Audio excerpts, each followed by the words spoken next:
Prescott, three-step drop, standing, looking, deep ball, end zone, Pickens, caught it over the shoulder, touchdown Cowboys. There's a good throw by Prescott. Back here on the KNC Masterpiece on 105.3 The Fan. It is time for the lunch rush, the expressway, ladies and gentlemen. And we got Cowboys thank you and no thank you notes coming up. You can text them in 877-881-1053. Thank you and no thank you notes. And then also the Christmas tradition you look forward to the most. We'll do that in the expressway here in just a few moments. I think there's like my life has changed a lot as divorce and all those things happened. All the things that I had as a what childhood. Happened to Adrian? No. Oh. She would have to leave me. All right.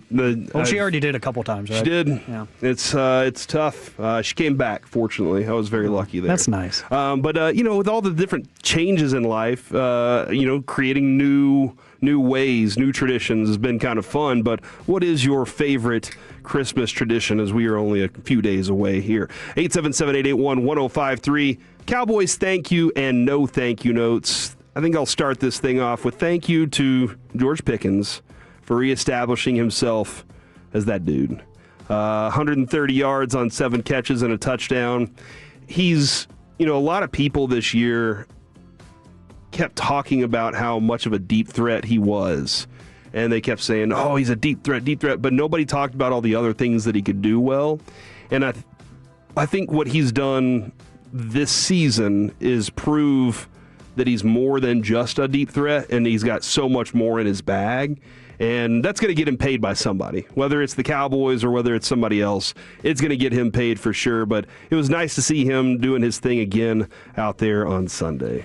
Yeah, and I keep going back to whenever CeeDee Lamb got hurt. You never want your star wide receiver, big money wide receiver to get hurt.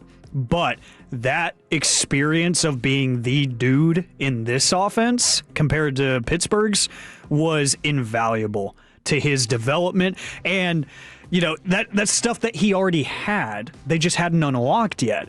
Pittsburgh hadn't unlocked it yet because they didn't need him to or just didn't want him to. And then early on here in Dallas, they didn't need him to because they had CeeDee Lamb. Mm-hmm. And whenever you talk about intermediate and over-the-middle routes and stuff, they were trying to integrate Kevontae Turpin as that third wide receiver, Ryan Flanoy getting some of those looks as well. Going back to last year, Jalen Tolbert was getting a lot of that stuff, the shorter, more intermediate stuff. And you kind of get lost that this guy's just a really good pass catcher.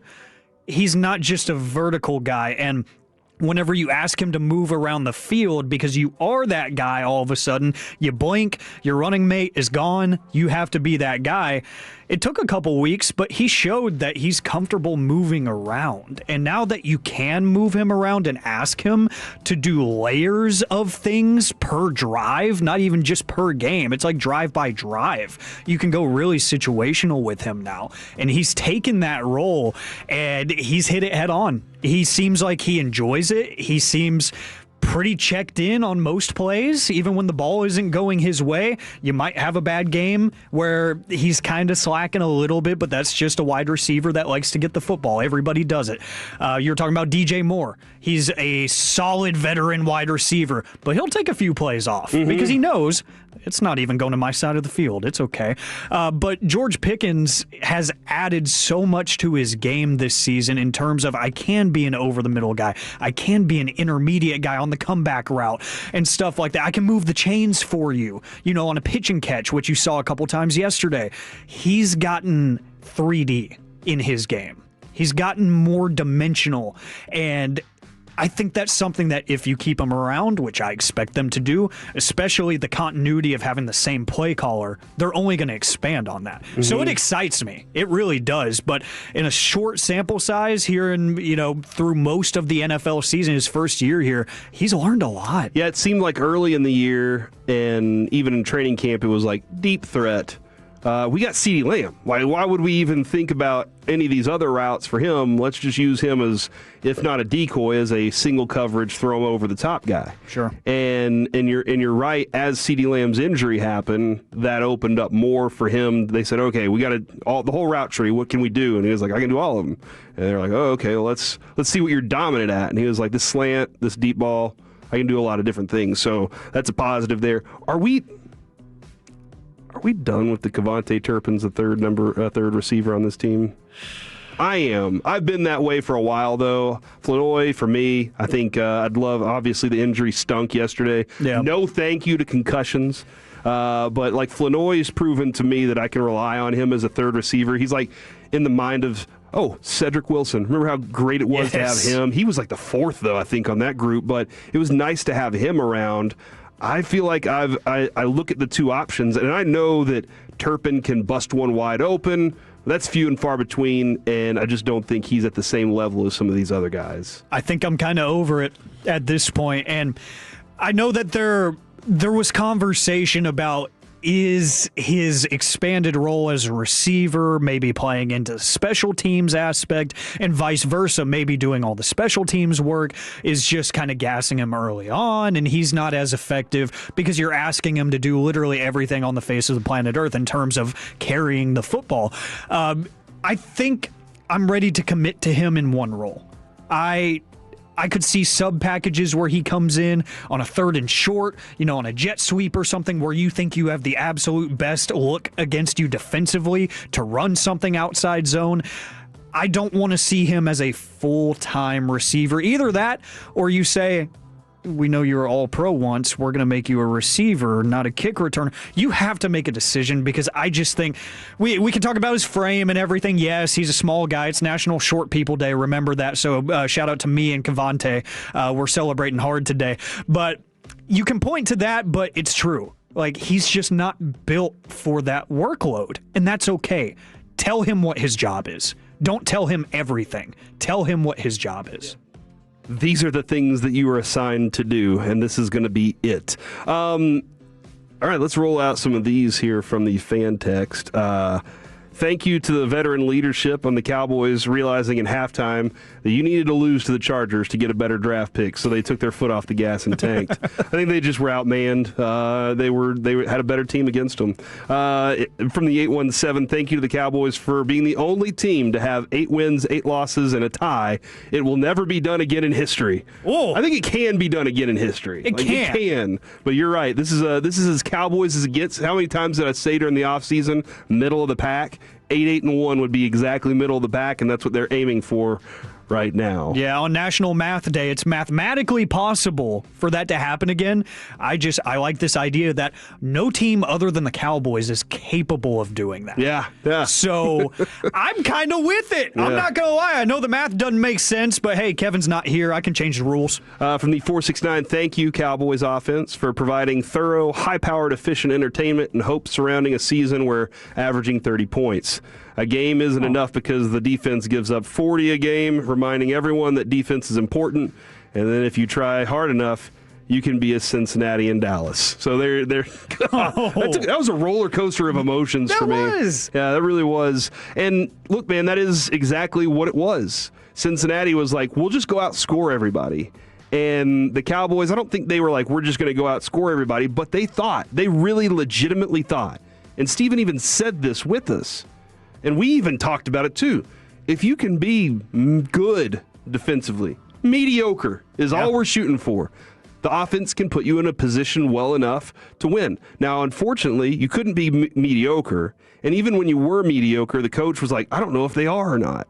So they were poor, and they gave up lots of points. And that's not going to be a recipe for success. And the Cowboys have to answer that call. They have to figure out how to add to this team. No thank you to the Cowboys' defense and pass rush. No quarterback had been touched. No quarterback had been sacked more times than Justin Herbert going into this game. Geno Smith and who was the other one? It was Geno Smith and Steve DeBerg. Cam Ward were tied with him at 49 sacks. Makes sense. Nobody else had been sacked more because that offensive line has struggled so much this year. They've had so many injuries and problems there, and the Cowboys could not put a sack on him. And that is tough. Yeah, think about that one for a second. That was the most disappointing thing was we went into the week talking about injuries aside, that offensive line just stinks. They are not good, and that was the Cowboys' win, because it felt like for everybody on Friday was this offensive line can get got, and they can get got pretty easily. And now, granted, I will say I expected, not by any information, I just thought Quinnen Williams would be out there. So I was like, okay, 5-man front against a struggling offensive line. Booyah, that's going to work. And they're going to get home at an incredible rate, whether it's the guys you expect, or maybe this is the Donovan Ezeraku rookie legacy game where he just goes against a bad matchup offensively and he takes advantage of it. I was like, this is going to work great with the 5-man defensive front. They did nothing. They did zero. Like Donovan Ezeraku himself, Jadeveon Clowney, like the people I expected to at least break free a couple times could not get home. I will say, I'll give Osa some credit. I felt like he did a good job pushing the pocket. I did think he did get held a couple times as well, which was unfortunate that they didn't call. I'm not trying to blame the refs for anything, but he did do some good work. That's not going to show up in the box score.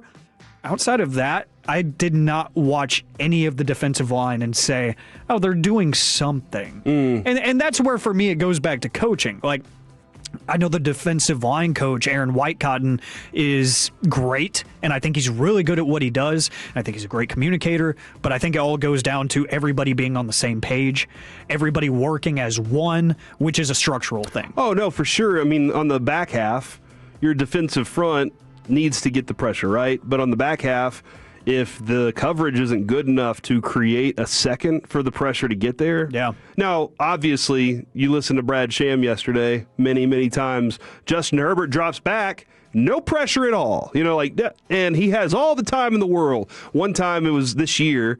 I wish I could remember which game it was. He said, so-and-so drops back, takes out a mortgage. And I was like, good. You know how hard it is? How long of a process that is? That's how much time he was suggesting that he had back there. So, yes, it is the combination of what you can do with your linebackers, your secondary being able to hold up a little bit, and also that.